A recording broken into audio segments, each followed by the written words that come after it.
Mesdames et messieurs, chers amis, je ne vous présente plus le professeur Frédéric Amsler, qui est professeur d'histoire du christianisme dans les facultés de Genève, Lausanne et Neuchâtel.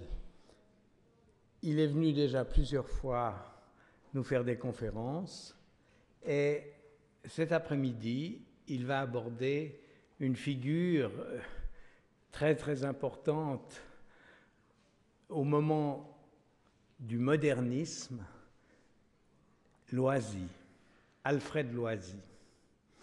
Dans les études de théologie que nous faisions, au fond, c'était le moment critique où l'exégèse, qui était quand même beaucoup plus développée au XIXe siècle dans le protestantisme, gagnait le catholicisme et où cette exégèse historico-critique a créé ce qu'on a appelé la crise du modernisme, dont Loisy a été une des figures et une des victimes. Alors je ne vous en dis pas plus, mais je vous souhaite d'écouter avec attention et intérêt le professeur Amsler.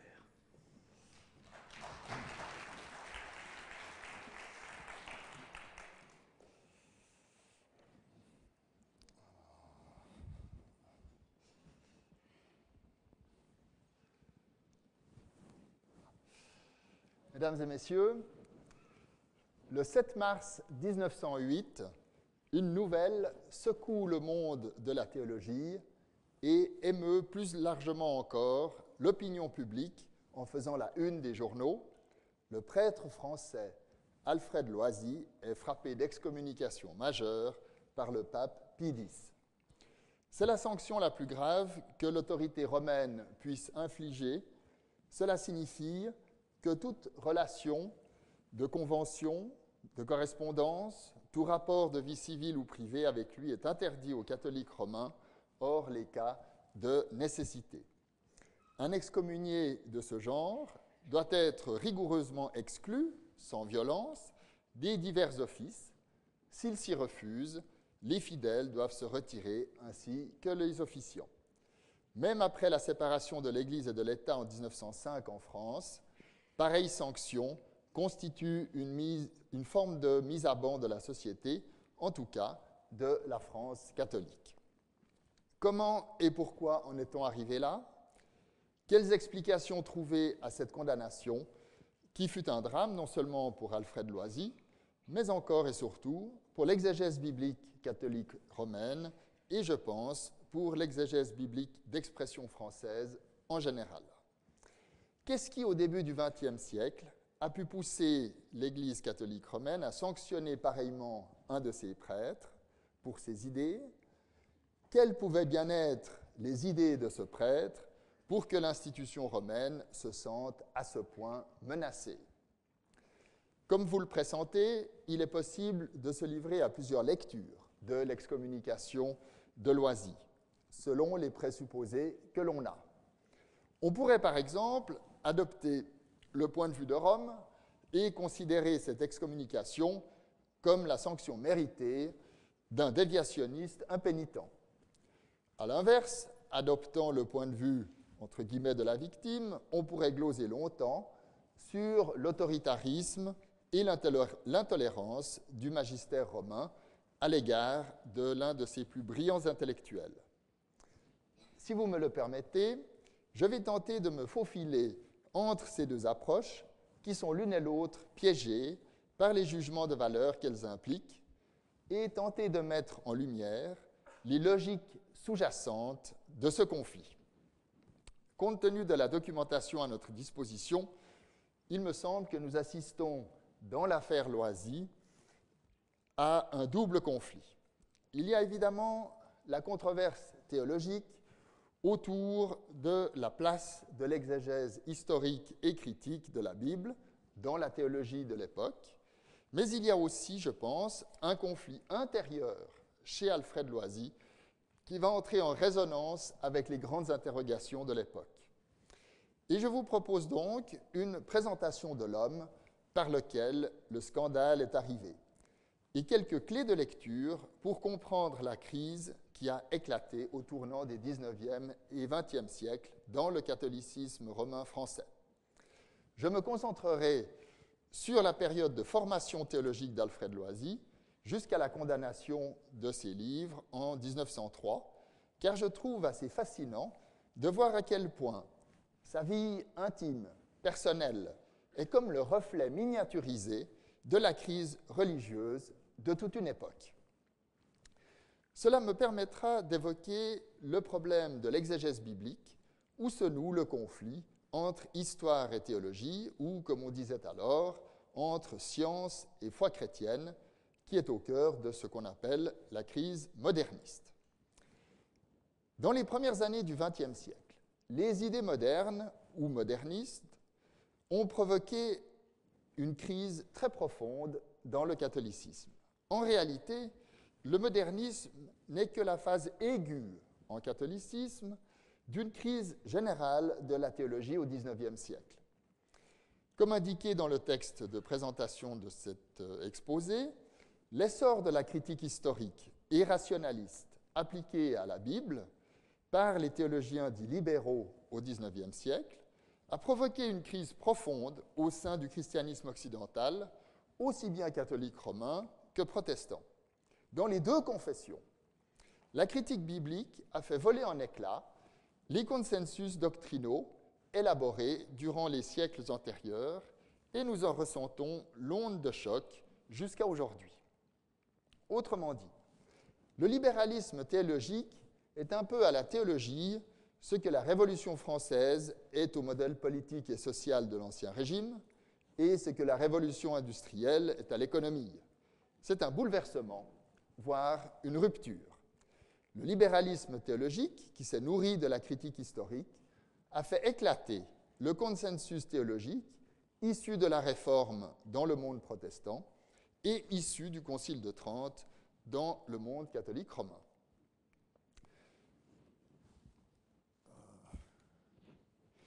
J'emprunte à Émile Poulain, qui est sans doute le meilleur connaisseur du modernisme, une première définition synthétique du modernisme.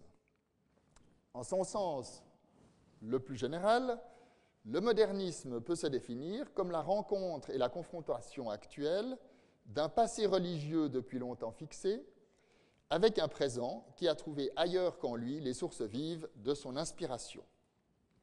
Chaque génération fait l'expérience de cette rencontre entre une tradition ou un héritage et des idées nouvelles. Cette rencontre n'est jamais simple, mais elle ne se passe pas nécessairement aussi mal que dans le cas qui va nous occuper. Et j'aborde la figure d'Alfred Loisy. On est fort bien renseigné sur la vie d'Alfred Loisy au point de pouvoir suivre assez précisément l'itinéraire intellectuel et spirituel de l'exégète. Loisy s'était trouvé un biographe en la personne du prêtre, historien et philosophe moderniste Albert Houtin et lui avait confié des notes autobiographiques, une première série datant de 1884 et une seconde en 1905. Et cela a permis à Houtin de commencer ce travail biographique. Mais la biographie qu'Albert Houtin consacrait à Loisy ne lui plaisait pas entièrement, aussi Loisy a-t-il publié Chose passée en 1913.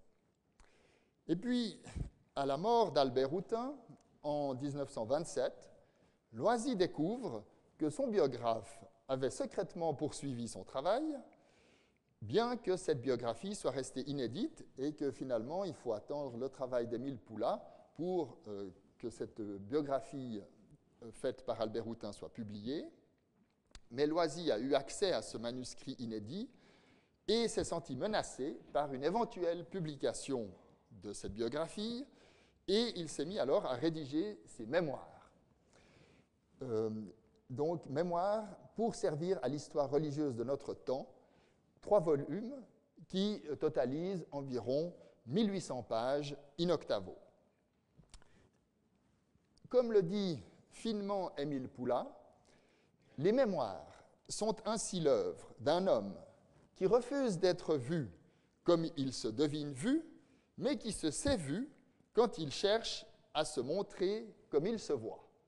Donc vous voyez, il y a un jeu de miroir dans ces biographies, et je vais tenter de vous en montrer un exemple.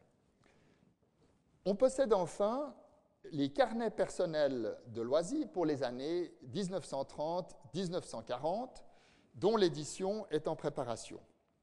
Ces 3 carnets sont précieux car ils n'étaient pas destinés à la publication et donc ne sont pas parasités par ce souci d'image qui est très vif chez Loisy. Alors rassurez-vous, je ne vais pas me livrer à une comparaison des différentes images d'Alfred Loisy qu'offrent ces documents, mais me limiter à quelques éléments biographiques significatifs. L'itinéraire de vie mouvementé d'Alfred Loisy a frappé les esprits et il est assez naturel qu'on soit allé chercher dans son enfance quelques explications à son évolution future. Alfred Loisy est né le 28 février 1857 dans le petit village d'Ambrières dans la Marne, deuxième de 3 enfants d'un père cultivateur. Et ici, vous avez la ferme, la maison natale de Loisy. Elle occupe pratiquement la moitié de la surface du village. Ambrières, c'est vraiment tout petit. Élève doué, mais de nature chétive, le petit Alfred fait une première expérience marquante en septembre 1868. Reçu premier à la fin de son école primaire, il remporte également 2 premiers prix en orthographe et en histoire d'un concours départemental. La cérémonie de remise des prix en présence du préfet, de plusieurs sous-préfets des autorités académiques, frappe le petit Alfred qui écrira dans ses notes autobiographiques « Tout ce qu'il y a de vain en toutes ces choses échappe à l'esprit d'un enfant. Ce jour-là, j'eus un vague soupçon de la gloire à laquelle peuvent conduire les travaux de l'esprit. » Un peu plus tard, en 1870, la cérémonie d'installation du curé de la paroisse l'impressionne. La paroisse était en émoi. Monsieur le maire et le conseil de fabrique étaient présents, il y a aussi des problèmes d'orthographe à l'époque, à la cérémonie. Il y avait même les pompiers en uniforme avec leur chef.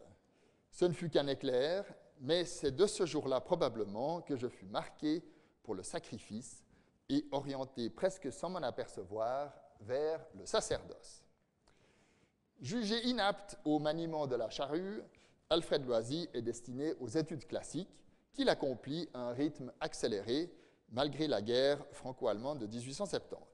Une retraite spirituelle en automne 1873, la maladie de sa petite sœur dont il craignait la mort, et enfin une première expérience malheureuse de chroniqueur du journal du collège, décide Loisy de renoncer au baccalauréat contre l'avis de ses parents et du supérieur du collège. Et il décide d'entrer au séminaire. Il est bien difficile d'évaluer dans quelle mesure cette décision est un caprice de jeunesse ou le fruit d'une véritable vocation, car Loisy lui-même semble hésiter. Il écrit en effet, dans ses notes de 1884, « Si mes parents avaient mieux connu ce dont il s'agissait, si le supérieur avait été plus énergique, ils m'auraient imposé leur volonté qui était infiniment plus raisonnable que la mienne. J'aurais été bachelier avant d'entrer au séminaire. Ma vocation eût offert plus de garanties si toutefois elle eût survécu à l'épreuve des succès que j'aurais sans doute obtenus. » Dans ses mémoires, Loisy jette un regard contradictoire sur cette décision. D'une part, il écrit « Bachelier avant d'entrer au séminaire, j'eusse été professeur au Collège libre de Châlons, j'aurais préparé au Carme ma licence ès-lettres et je serais resté dans le diocèse. Mon premier exploit d'entêtement m'a valu l'école de théologie, Broussy, Landricourt, ce sont 2 petites paroisses où il a été envoyé quasiment en punition, l'hébreu, la transformation de toutes mes idées religieuses et l'avenir incertain que j'ai maintenant devant moi. »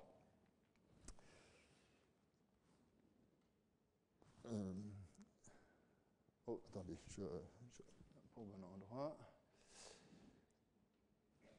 Mais dans ces mêmes mémoires, on peut lire à propos de sa vocation je ne pense pas que le baccalauréat me l'eût fait perdre. Loisy va donc fréquenter de 1874 à 1878 le grand séminaire de Châlons-sur-Marne pour son plus grand désappointement. Il décrit le corps professoral du séminaire dans ses notes autobiographiques de 1884, donc 6 ans après avoir quitté le séminaire.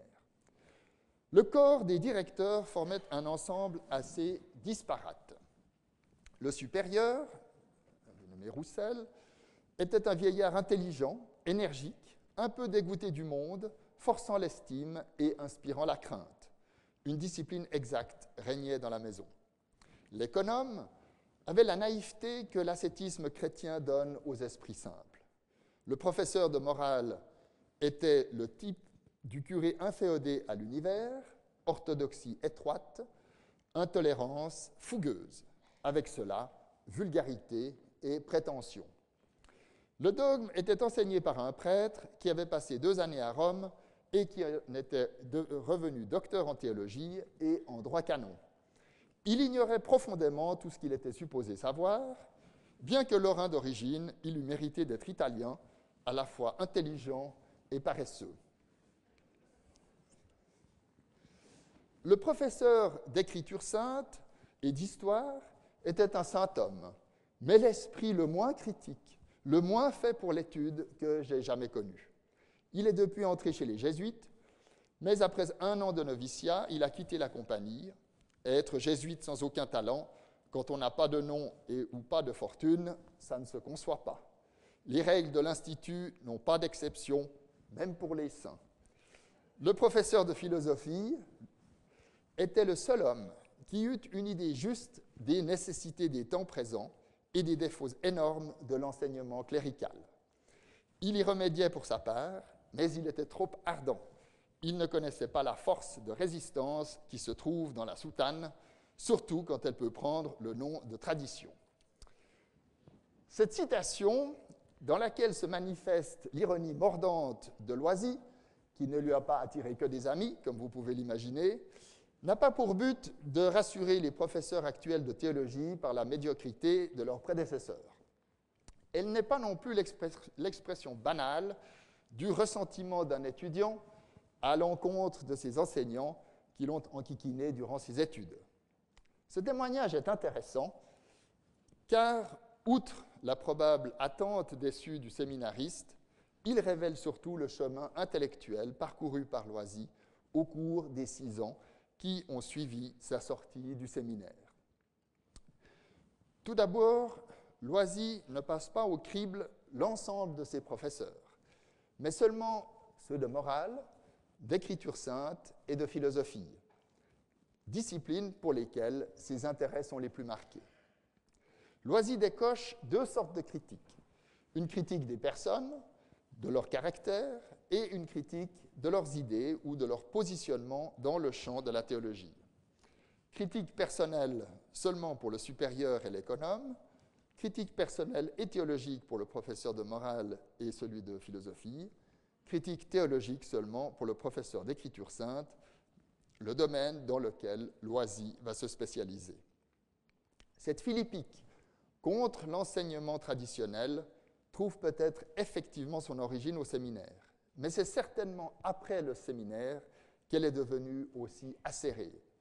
Il s'agit très probablement d'un regard rétrospectif, car Loisy poursuit malgré tout sa carrière ecclésiastique. En 1878, il est ordonné sous-diacre, après avoir reçu la tonsure et les ordres mineurs 1 année auparavant. Et l'ordination au sous-diaconat, qui implique quand même le célibat, a été l'objet d'une crise religieuse, et Loisy a toujours gardé un sentiment très vif de cet épisode. Mais il est significatif en termes d'image qu'il en a laissé des descriptions assez différentes. En 1884, donc au terme de sa crise religieuse, il se contente d'écrire « Maintenant que je suis enrôlé, je suis décidé à me battre avec courage, je n'ai aucun regret. » Mais dans Choses passées, la version est nettement plus radicale. Loisy passe la nuit du 29 au 30 juin 1878 sans dormir. Il veut croire que la religion catholique est l'absolue vérité. Je croyais, je voulais croire que la religion catholique était l'absolue vérité. Étendu sur ma couchette, dans mon humble cellule, je me remémorais tous les arguments que je connaissais de la démonstration chrétienne. Comme toujours, il me semblait m'échapper à mesure que je les serrais davantage. Je ne voyais pas de défaut apparent à mes constructions et je n'en craignais pas moins qu'elles ne portassent sur le vide. Quand vint le matin, j'étais brisé. Je n'avais plus la force de penser, mais ma volonté subsistait inflexible. Je voulais appartenir à Dieu, au Christ, à l'Église. Lorsque l'évêque adressa aux ordinants la monition liturgique, pendant qu'il en est encore temps, réfléchissez, jusqu'à présent vous êtes libres. Si vous persistez dans votre sainte intention, au nom du Seigneur, approchez. J'avançai sans trembler. Nous nous prosternâmes devant l'autel et on récita sur nous les litanies des saints. La grande erreur de ma vie était consommée. Sur le moment, Loisy n'avait pas encore le recul des années et sûr de sa vocation, un an plus tard, en 1879, il est ordonné diacre, puis prêtre, 6 mois plus tard, avec dispense pontificale pour défaut d'âge canonique. Ensuite, comme je l'ai dit, il a froissé son évêque et le jeune prêtre est envoyé 2 ans comme curé dans les petits villages de Broussy et de Landricourt. Mais Loisy n'est pas homme à se laisser dérouter. De mai 1881 à novembre 1893, il fréquente l'Institut catholique de Paris, qui est la toute jeune faculté de théologie de l'Université catholique de Paris. Il y obtient sa licence en théologie en 1882, mais en 1881, déjà, il commence un enseignement d'hébreu, et durant l'été 1881, il prépare son examen de licence en théologie, et parallèlement, il lit la grande édition critique du Nouveau Testament de Tischendorf, que lui avait prêté son professeur d'histoire ecclésiastique, le fameux Louis Duchesne. C'est la révélation, et il écrit dans ses notes « La lecture attentive que je fis des évangiles ruina du premier coup l'opinion qu'on m'avait donnée des Écritures. La foi me disait que ces écrits étaient tout divins, la raison me montrait qu'ils étaient en même temps tout humains, nullement exempts de contradictions, portant des traces évidentes des tendances personnelles de leur auteur. L'authenticité de Matthieu et de Jean me parut très suspecte, je m'en tins là. Je n'avais pas le temps de chercher une théorie de l'inspiration qui concilierait la foi et la science. Je préparais un examen pour la rentrée et je ne lisais le Nouveau Testament qu'à mes moments de loisir. Ce texte est absolument capital car il décrit la conversion intellectuelle de Loisy. Il acquiert une nouvelle manière de concevoir la théologie. La lecture attentive que je fis des évangiles ruina du premier coup l'opinion qu'on m'avait donnée des Écritures, sous-entendu au séminaire de Châlons. À Châlons, Loisy apprend que la Bible est un livre divinement inspiré et en lisant l'édition critique de Tischendorf, il découvre qu'elle s'est constituée au cours d'un long processus historique. Alors, je vous ai mis ici une page qui n'est pas un test de la vue, mais un exemple de l'édition critique de Tischendorf. C'est la finale de l'évangile de Marc qui s'arrête sur cette expression « et elles eurent peur en effet », et Tischendorf explique dans la note en bas de la page que les versets 9 à 20 ne sont pas de Marc, et il apporte comme preuve 2 manuscrits très fameux, le Sinaiticus et le Vaticanus. Le Sinaiticus, c'est ce fameux manuscrit que Constantin Tischendorf avait emprunté au monastère du Sinaï, et puis ensuite il l'a emprunté un peu longtemps, c'est-à-dire qu'il l'a emporté avec lui, il l'a donné au tsar en Russie, lequel tsar l'a ensuite envoyé en Angleterre, où il se trouve à Londres. mais les moines du Sinaï ont toujours le ticket indiquant l'emprunt de Tischendorf et réclament toujours ce manuscrit. Mais voilà ce que Loisy découvre, n'est-ce pas? C'est que la Bible, le texte biblique, a subi des transformations au cours de l'histoire. Et c'est ce processus que le bibliste Loisy se propose d'étudier. Voilà pourquoi, me semble-t-il, Loisy pourra dire, après cette découverte, que le professeur d'écriture sainte et d'histoire était un saint homme, mais l'esprit le moins critique et le moins fait pour l'étude que j'ai jamais connu. N'est-ce pas? Derrière cette différence d'approche de la Bible se cache un enjeu de pouvoir considérable.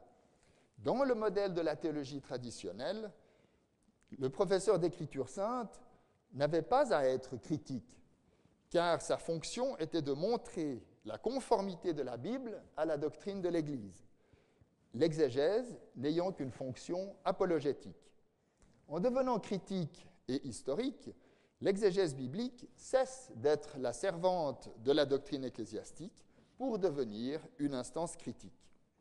Et cette critique radicale du professeur d'écriture sainte du séminaire de Châlons trahit le regard du converti qui ne peut plus comprendre qu'il ait pu aimer ce que maintenant il rejette. Les termes du conflit sont clairs pour Loisy.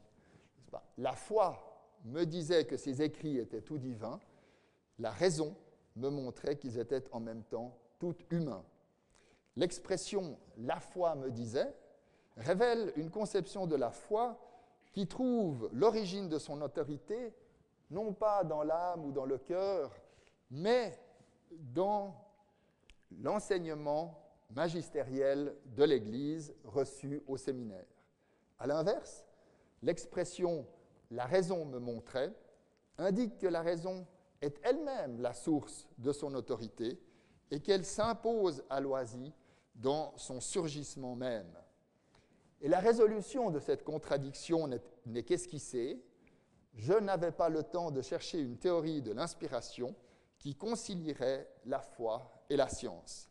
Donc Loisy se fixe pour objectif de trouver une explication qui lui permette de soutenir que la Bible est à la fois divine et humaine. Il envisage une solution intellectuelle pour résoudre cette contradiction qui, il ne le voit pas encore, est fondamentalement un conflit de loyauté. Doit-il obéir à son Église en tant que prêtre ou à sa raison en tant que savant? Loisy va ainsi osciller entre un attachement moral à l'Église catholique et une adhésion intellectuelle à la critique historique dont le magistère romain ne veut pas, comme il l'a fait clairement savoir par la voix de Pie IX dans le fameux syllabus de 1864. Parallèlement à ses engagements à l'Institut catholique, notre jeune enseignant continue de se former en fréquentant les cours de l'École pratique des hautes études et surtout le cours d'Ernest Renan au Collège de France. Ernest Renan, donc l'auteur de la fameuse Vie de Jésus, que Alfred Loisy va toujours tenir pour le père du libéralisme théologique en France contre les partisans de la thèse d'une importation allemande. Loisy découvre chez Renan un positiviste pur, c'est-à-dire totalement détaché de tout système théologique et philosophique. Ainsi, en 1884, Loisy prend acte de la fin de ses illusions théologiques. Il aurait pu quitter l'Église, mais il choisit au contraire d'y rester. Il écrit « Je suis décidé à travailler et à servir l'Église qui a fait et à qui appartient l'éducation de l'humanité. Vouloir fonder quelque chose dans l'ordre moral en dehors du Christ et de l'Église serait aujourd'hui une utopie. » Donc, Loisy résout son tiraillement entre foi et raison par la volonté de réformer la théologie catholique romaine de l'intérieur. Il s'imaginera même pouvoir faire école et amener une nouvelle génération de prêtres à réaliser ce changement de paradigme théologique. L'Église coupera court à son ambitieux projet, ce qui ne l'empêchera nullement de tenir le christianisme sa vie durant pour la base inévitable d'une religion universelle. Loisy sera docteur en théologie en mars 1890 avec une thèse consacrée à l'histoire du canon de l'Ancien Testament. Il récite à cette occasion la profession de foi de Pie IV qui dit notamment ceci: La Sainte Écriture, la Sainte Écriture, je l'admets dans le sens qu'a tenu et que tient notre Sainte Mère l'Église, à laquelle il appartient de juger du vrai sens et de l'interprétation des Saintes Écritures.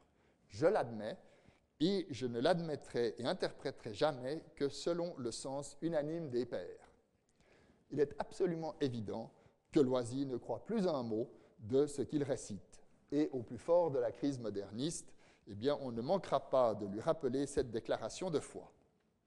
Loisy est bien décidé à affranchir l'Église de l'interprétation traditionnelle de la Bible. La publication de sa thèse ne provoqua aucun remous.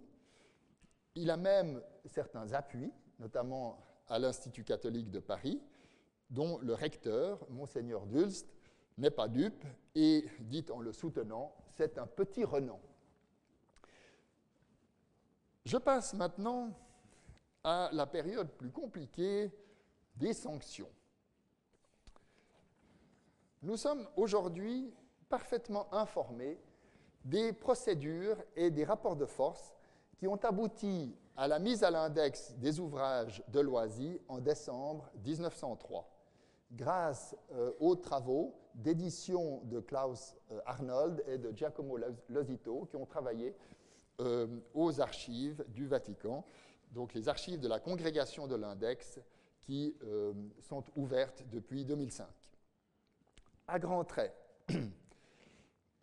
il apparaît que la congrégation de l'index fait pour la première fois connaissance d'Alfred Loisy en 1893 à l'occasion d'un article devenu fameux sur la question biblique de ce même Monseigneur Maurice Dulst, premier recteur de l'Institut catholique de Paris, dans lequel Loisy est cité.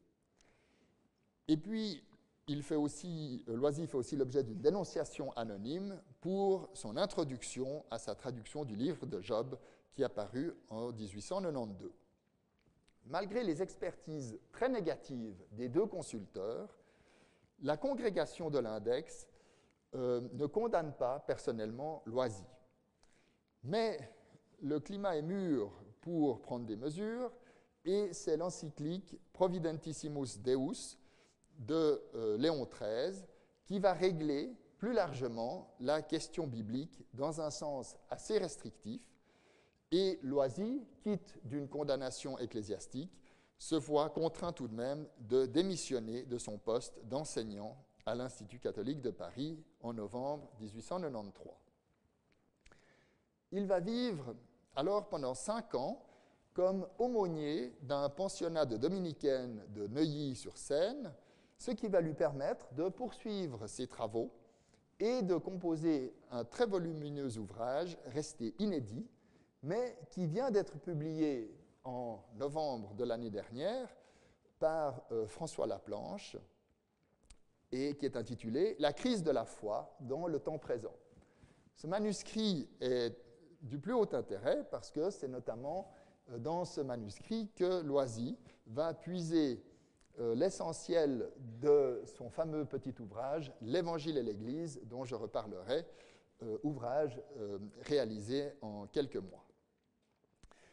En 1899, il doit encore une fois démissionner de son poste, mais grâce à ses relations, il obtient un cours libre à l'École pratique des hautes études.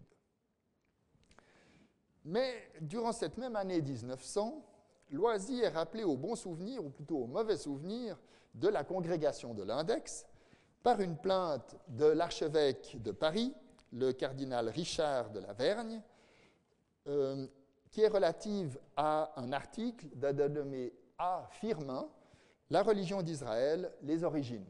En fait, A. Firmin est un pseudonyme de Loisy. Et en fait, les modernistes essayaient d'échapper à la censure en utilisant des pseudonymes. Une expertise préliminaire est confié au jésuite Enrico Gismondi, qui est un orientaliste à l'université grégorienne. Et malgré son désaccord personnel avec l'exégèse et la théologie de l'article, Gismondi conclut à la non-nécessité d'une censure. En 1901, durant l'été, s'enclenche une sorte de guerre des clans entre modernistes et antimodernistes au sein de la congrégation de l'Index, au sein de la congrégation du Saint-Office et à la commission biblique créée officieusement en août 1901. Et on peut dire que jusqu'en décembre 1902, la congrégation de l'Index est plutôt favorable à Loisy. Et il semble assez vraisemblable qu'à ce moment précis, la congrégation s'achemine une nouvelle fois vers un non-lieu, grâce notamment au jésuite Gismondi. Mais voilà qu'en janvier 1903, Louis Billot, qui est lui aussi un jésuite, qui est lui aussi professeur, mais de théologie à l'université grégorienne, et qui sera surtout un des plus célèbres intégristes, eh bien, Louis Billot expédie début janvier 1903 à l'Index, dont il n'est même pas consulteur, une dénonciation assassine de l'Évangile et l'Église parue entre-temps.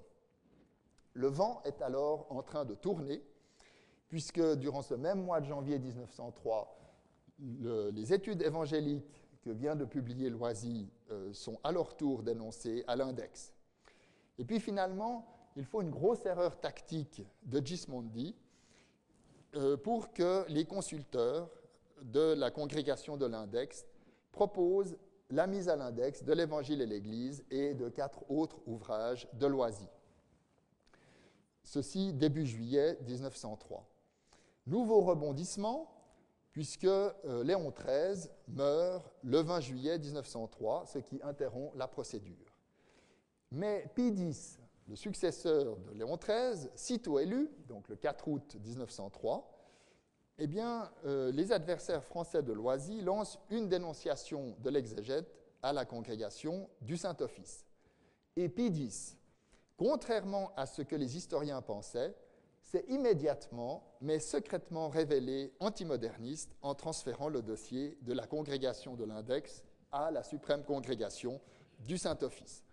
On pensait que Pie X avait eu 2 ans où il était plutôt favorable au modernisme, mais le dossier Loisy a montré que ce n'était pas le cas. Donc, tout est prêt pour la séance décisionnelle du 16 décembre que Loisy a appelée son Petit Noël, c'est-à-dire la condamnation de ses ouvrages. Après plusieurs tentatives d'une soumission minimale, Loisy se soumet totalement le 12 mars 1904. Il se retire notamment à Seffon, près de Montier-en-Der, dans la Haute-Marne. On connaît la suite.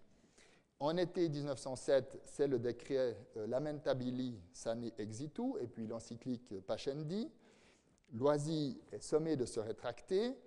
Alors, il prend une mesure, il annonce la fin de sa revue d'histoire et de littérature religieuse, mais surtout, il fait paraître son commentaire des évangiles synoptiques, et le pire, n'est-ce pas, c'est son pamphlet intitulé « Simple réflexion sur le décret du Saint-Office, Lamentabili Sane Exitu » et sur l'encyclique Pascendi Dominici Gregis, qui est un véritable harakiri, n'est-ce pas, du point de vue de l'institution romaine. La sanction tombe donc comme un fruit mûr le 7 mars 1908. Loisy est officiellement frappé d'excommunication majeure. Ensuite, les événements s'enchaînent rapidement, et ça tourne bien pour Loisy, puisque Jean Réville, qui était professeur d'histoire des religions au Collège de France, meurt subitement le 6 mai, et Alfred Loisy sera élu le 17 janvier 1909 pour lui succéder au grand scandale des milieux catholiques. Donc, n'est-ce pas, c'est la France laïque qui nomme comme professeur d'histoire des religions au Collège de France le prêtre excommunié Alfred Loisy. Et il assurera cet enseignement jusqu'en 1931 et s'éteindra le 1er juin 1940. Je conclus.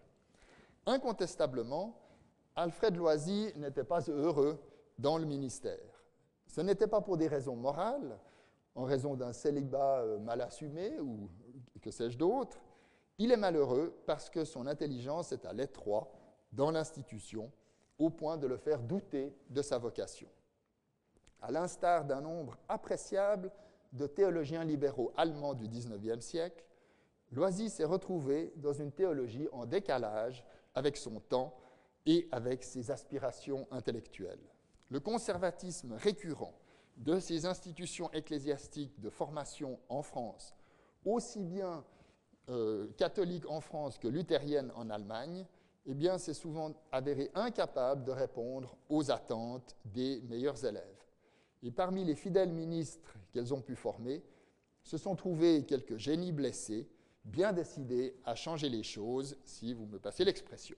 Et Loisy, incapable de résoudre par lui-même la tension entre son attachement à l'Église et sa vocation intellectuelle, a finalement laissé l'Église décider pour lui. Mais cette tension interne que Loisy thématise de manière éblouissante traverse toute l'Église catholique de son temps. Derrière la procédure tortueuse de la congrégation de l'Index, qui va déboucher sur un quasi-duel entre deux jésuites, Gismondi et Biot, se cache, à mon avis, de nouveau la rupture que Loisy a découverte en lui. Les documents du dossier Loisy montrent clairement que la ligne de fracture entre modernistes et antimodernistes ne passe pas entre, disons, les réguliers jésuites et les prêtres séculiers, mais traverse même l'ordre des jésuites, puisqu'entre Gismondi et Biot, le moins qu'on puisse dire est qu'ils ne s'entendaient pas. La ligne de fracture ne passe pas non plus entre le haut et le bas clergé. Loisy a des appuis parmi les évêques. Elle ne passe pas non plus entre la curie romaine et les provinces ecclésiastiques. N'est-ce pas ? La ligne de fracture suit un clivage interne à la théologie, un clivage que la théologie protestante elle-même connaît aussi très très bien. C'est un clivage entre les disciplines historiques, sciences bibliques, histoire de l'Église, et les disciplines normatives ou spéculatives que sont la théologie fondamentale, la théologie systématique, le droit canon, etc.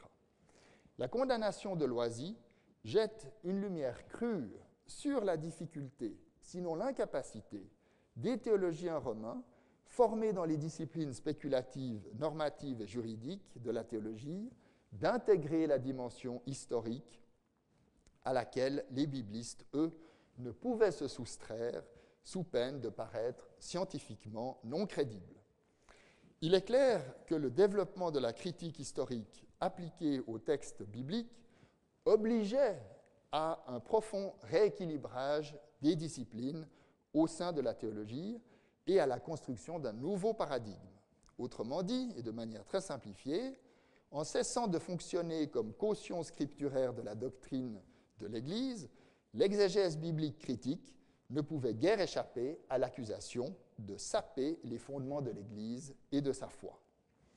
Pour les adversaires de Loisy, qui sont le plus souvent des canonistes, c'est-à-dire des juristes, pour lesquels l'Église est d'abord une construction juridique de droit divin, atemporelle, fondée sur une interprétation de l'Écriture qui justifie cette représentation, il est clair qu'une interprétation critique et historique de la Bible, affranchie de toute finalité ecclésiastique, constitue une menace mortelle pour tout le système. À bien des égards, les théologiens protestants conservateurs faisaient le même raisonnement. La Bible n'a pas d'autre fonction que de soutenir le magistère institutionnel ou induit de l'Église. Donc, dans la logique institutionnelle, il était inévitable que Loisy soit sanctionné et l'exégèse biblique muselée. Mais Loisy a toujours vigoureusement rejeté cette accusation, estimant que la libre exégèse critique, loin d'affaiblir l'Église, va la muscler au contraire et va l'armer pour affronter la modernité. Avec le magistère romain, Loisy est au moins d'accord sur une chose, c'est qu'il faut distinguer théologie et histoire, foi et science. L'historien recherche des faits, tandis que le théologien s'occupe de leur interprétation. Et Loisy va se montrer intraitable sur cette distinction, à tel point qu'on a pu lui prêter parfois, mais à tort, l'idée d'une double vérité, à savoir une vérité historique d'une part et une vérité de foi d'autre part. En réalité, chez Loisy, il y a une articulation de la foi et de l'histoire. Car la démarche historique n'est pas mise en œuvre pour elle-même, mais bien parce qu'elle concerne en quelque manière la foi. En tant que science humaine, l'histoire, et ça notre prêtre le sait bien, l'histoire est imparfaite. Elle est construite sur des hypothèses. Elle ne peut donc pas offrir de fondement stable à la foi. En revanche, elle présente l'avantage considérable de ruiner la prétention des dogmes à la vérité absolue, puisque ce dernier s'avère le fruit d'un développement historique. L'histoire sort donc la théologie de son immuabilité pour la mettre en mouvement. Le second aspect de l'articulation entre foi et histoire est bien visible dans le petit livre « L'Évangile et l'Église ». L'analyse historique des évangiles va conduire à la découverte d'un Jésus différent du Christ de la foi. Un Jésus qui ne se substitue pas au Christ de la foi pour autant, comme il le reprochera à son interlocuteur Adolphe von Harnack, mais qui l'éclaire. Tandis que l'historien allemand situe l'essence du christianisme dans la prédication même de Jésus qu'il reconstitue, Loisy, au contraire, va situer l'essence du christianisme dans son développement historique. L'essence du christianisme, c'est la christologie, c'est-à-dire c'est l'interprétation par l'Église de la figure de Jésus, ce sont les sacrements, etc. Et l'histoire permet de comprendre ainsi d'où viennent les grands articles de foi de l'Église. Il ne faut donc pas se méprendre sur le sens de la formule géniale « Jésus annonçait le royaume et c'est l'Église qui est venue ». C'est la citation qu'on retient de Loisy. Pour son auteur, cela ne signifie pas que l'Église tire son origine de la prédication du royaume et qu'elle en est comme le développement que malheureusement l'Église est arrivée. Au contraire, cela signifie pour Loisy que l'Église est venue nécessairement prolonger l'annonce du royaume faite par Jésus. Mais sorti de son contexte, il est évident que ces mots sonnent comme un slogan anticlérical et il n'est pas improbable que Loisy se soit fait un malin plaisir de pouvoir être mal compris. Mais dans l'antagonisme entre histoire et foi, donc, Loisy refuse la conception du magistère romain selon laquelle la foi devrait fonder et orienter la recherche historique. Mais à l'inverse, Loisy est tout aussi opposé à l'idée que l'histoire fonde et conditionne la foi. C'est sa critique, n'est-ce pas, à l'égard de l'essence du christianisme de Harnack. Pour Loisy, comme pour tous les modernistes d'ailleurs, la foi ne peut pas être personnelle. La foi, c'est celle de l'Église. C'est la foi de l'Église, mais cette foi, elle doit être éclairée par l'histoire, par l'exégèse critique et libre. Tandis que le magistère romain ne conçoit l'histoire qu'au service de la théologie, Loisy ne conçoit la théologie qu'à l'épreuve de l'histoire. L'Église a comme priorité la défense de son autorité dogmatique, et elle entend bien que tout le clergé travaille dans ce sens. Loisy a pour priorité l'adaptation de la théologie catholique au goût du jour, c'est-à-dire son ouverture à la science historique. Et en voulant garder la haute main sur l'interprétation de la Bible et en insistant sur la notion de tradition, sur la continuité qui relie les auteurs de la Bible, l'Église catholique romaine tente à faire de la Bible son bien propre. En proposant de soumettre la Bible au questionnement des sciences humaines, Loisy fait de la Bible un objet culturel accessible à tous. Et je vous remercie de votre patiente attention.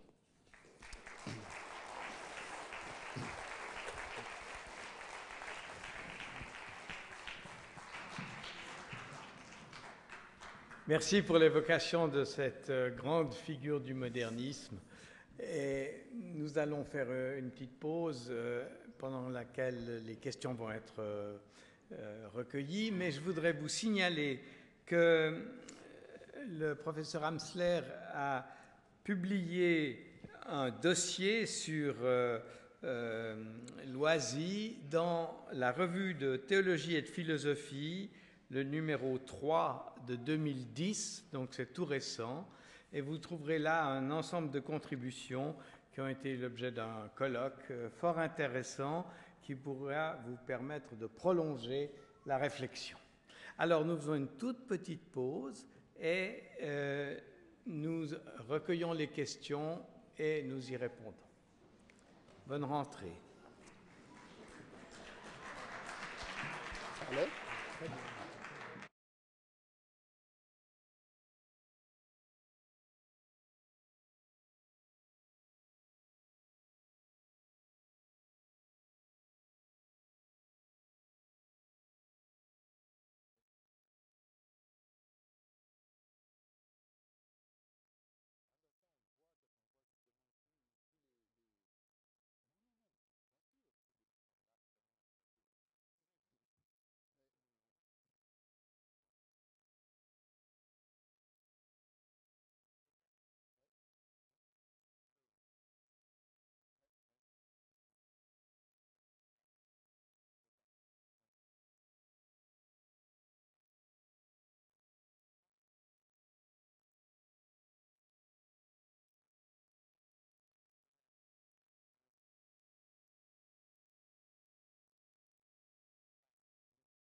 Alors, quelques questions me sont parvenues. Donc, une première question, est-ce que les laïcs catholiques peuvent aussi être excommuniés ? Bien sûr.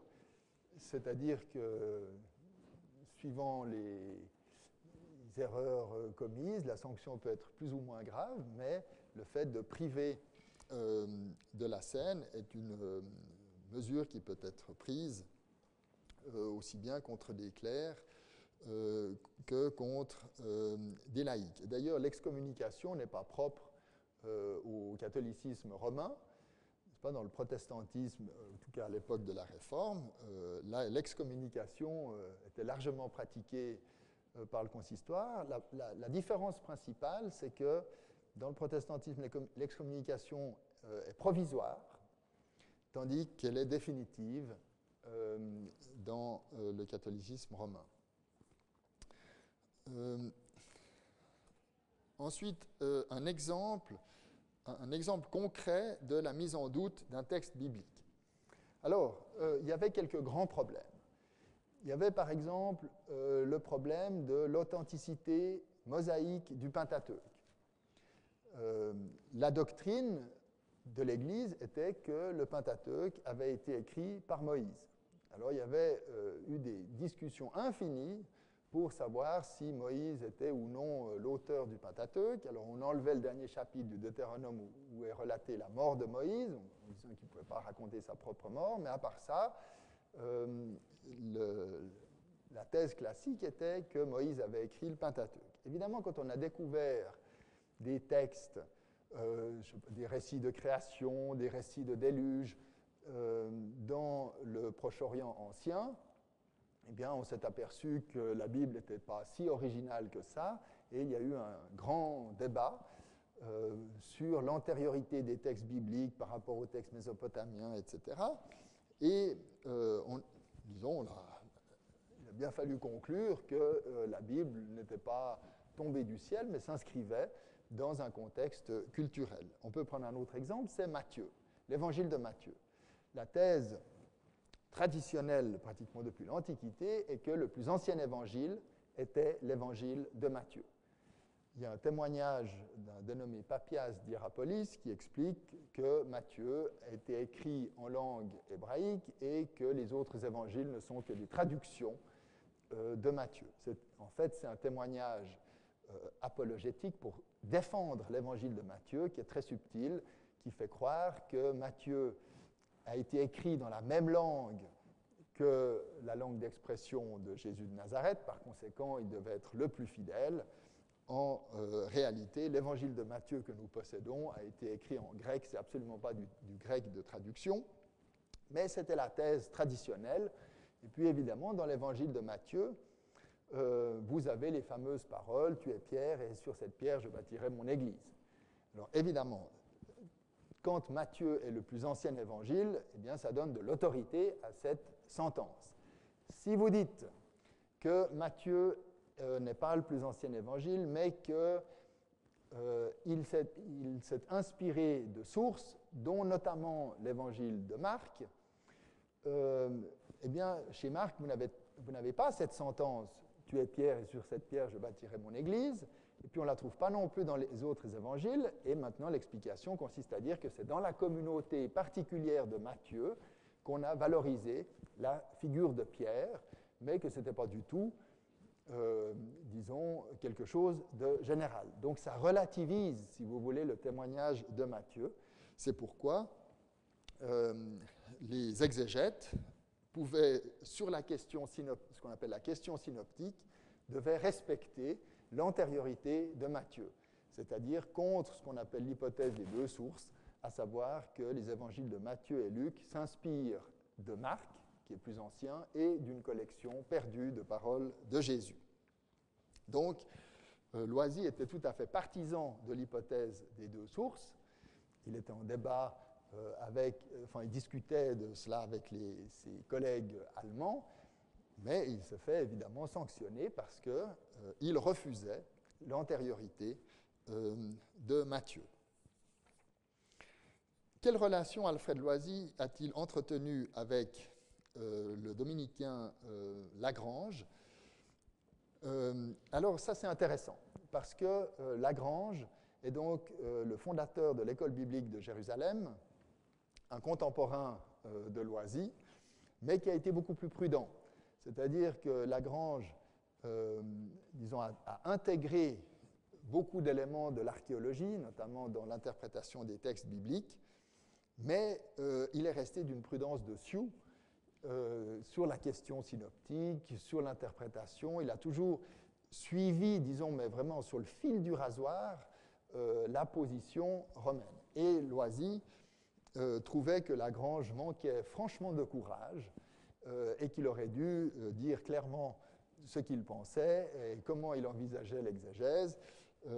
Mais donc, Loisy soupçonne Lagrange, n'est-ce pas, d'une espèce de, pas de duplicité, mais en tout cas de timidité.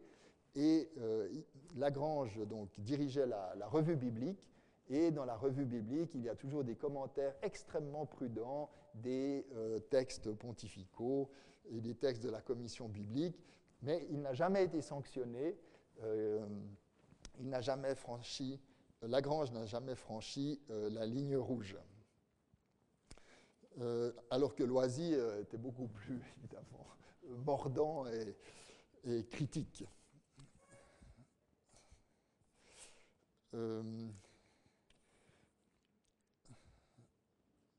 Voilà. Maintenant, je suis tenté de renvoyer dos à dos le magistère romain et la critique historique. En quoi la théologie et la critique historique ont-elles pu amener à un approfondissement de la foi qui est une transformation de l'être de chacun? Alors, disons, pour répondre à cette question, il faut, disons, tout dépend quelle représentation de la foi on a. Si la foi est simplement un élan du cœur, évidemment, ça renvoie dos à dos le magistère romain et la critique historique. Mais, n'est-ce pas, l'enjeu du débat, il n'était pas tellement de savoir si la foi devait contribuer à un approfondissement de la personne. Le débat, il était de savoir quel rapport la foi pouvait avoir avec la culture. Il faut bien se rendre compte qu'il y a quand même une forte tradition chrétienne en Europe et que c'est à la Révolution française que pour la première fois officiellement en France, il était permis d'être citoyen français et non catholique, et non chrétien. Au XIXe siècle, on vit encore sur l'idée que le christianisme est la religion européenne et que, a priori, n'est-ce pas, tous les Européens sont chrétiens.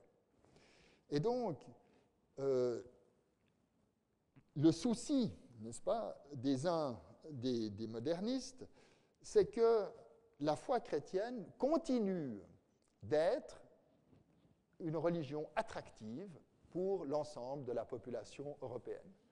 Le souci du magistère romain était plutôt que, malgré le changement d'état d'esprit, eh bien, que l'Église se maintienne sa place sociale, sa surface sociale dans la société. N'est-ce pas? Alors, il y a deux stratégies pour ça. D'un côté, le magistère romain ou l'Église romaine dit surtout ne changeons rien. Et puis, de l'autre, vous avez les modernistes qui disent adaptons la théologie à l'esprit du temps. Et donc, c'est parce que la foi n'est pas perçue comme prioritairement une démarche individuelle, mais elle a un enjeu social. Et donc, évidemment, si on part dans une perspective individuelle, nécessairement on renvoie dos à dos le magistère et puis les modernistes, parce que ce n'était pas ça leur question. N'est-ce pas ? Leur question, c'était l'attractivité sociale, sociologique du christianisme. Enfin, les idées de Loisy ont-elles eu une résonance dans ce qu'on a appelé le libéralisme protestant? En fait, c'est l'inverse. La question, c'est de savoir si le libéralisme protestant a eu une résonance chez Loisy. Alors là, il y a au fond deux thèses. Il y a les adversaires de Loisy qui ont toujours reproché à Loisy d'avoir trop lu les Allemands. Qu'est-ce que ça veut dire, trop lire les Allemands? C'est-à-dire d'avoir lu les théologiens libéraux allemands. Et en effet, le libéralisme théologique en Allemagne se développe à partir du début du XIXe siècle, et une des grandes figures, n'est-ce pas, fondatrices de ce libéralisme, c'est Schleiermacher. Schleiermacher, n'est-ce pas, c'est un contemporain de Hegel. Ils enseignaient côte à côte à Berlin, et Schleiermacher a essayé, n'est-ce pas, de traduire la foi chrétienne dans les termes de l'esprit du XIXe siècle. Et c'est lui qui va donner naissance à une longue tradition libérale allemande dans le protestantisme, et ce libéralisme allemand va s'imposer dans les universités, va être la ligne dominante. Alors, la thèse des adversaires de Loisy consistait à dire que, justement, Loisy était sous influence des théologiens libéraux protestants allemands. Loisy a toujours protesté contre ce rapprochement, et, n'est-ce pas, j'ai essayé de vous montrer par les citations que Loisy a eu une démarche personnelle. C'est évident qu'au séminaire de Châlons, on ne lisait pas beaucoup les théologiens libéraux allemands. N'est-ce pas? C'était l'horreur. Ce qui venait d'Allemagne, c'était surtout ce qu'il fallait éviter. Et donc, Loisy, par lui-même, est arrivé à l'idée qu'il fallait donc lire différemment les textes. Ensuite, il a subi l'influence d'Ernest Renan, et ensuite, c'est clair, il a lu les Allemands.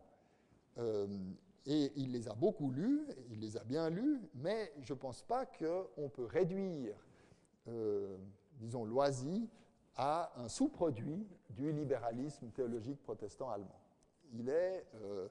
Je pense qu'il a une démarche indépendante. D'ailleurs, on pourrait, je me suis amusé une fois à faire un peu l'exercice, n'est-ce pas, de voir ce que ces théologiens libéraux disent de leur maître. Alors, on peut ironiser, n'est-ce pas, sur Loisy et ses professeurs du séminaire de Châlons, mais on peut trouver des choses assez analogues chez Schleiermacher. Chez Arnac, il y a un très beau texte quand il est tout jeune, où il écrit à un ami pourquoi il va faire de la théologie et comment il va le faire, où il explique exactement la même chose qu'il va chercher par lui-même. Donc il s'affranchit absolument de toute autorité, et il n'aura de vérité que ce qu'il aura lui-même trouvé. Donc voilà, c'est aussi... on ne doit pas, disons, réduire Loisy à un sous-produit du libéralisme allemand. Je pense qu'il y a une démarche personnelle, comme il y a une démarche personnelle chez de nombreux théologiens libéraux allemands. Merci voilà, beaucoup. je crois que j'ai fait le tour des questions.